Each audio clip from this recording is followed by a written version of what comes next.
Sa gitna ng usaping Chacha, lumutang ang pangalan ni Speaker Martin Romualdez na siya nga itinuturo na siya ang man behind PI o People's Initiative.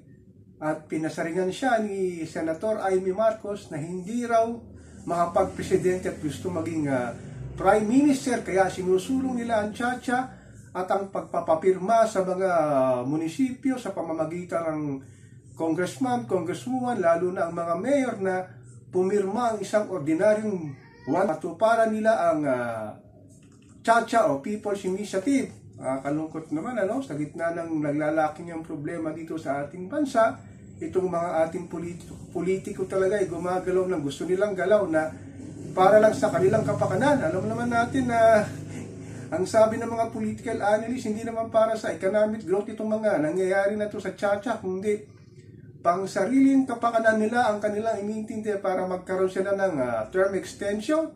Buti na lang to si Ate Amy, pinangalanan, pinaringgan nga itong kanyang pinsan si Martin Romualdez ng Speaker of the House na siya talaga nagpapakalat nito. Grabe talaga bilyong piso ang lumalaganap dito sa Luzon, Visayas at Mindanao para sa mga pagpapapirma nila at may kasama pang ayuda. So ano ang implikasyon nito sa ating ekonomiya?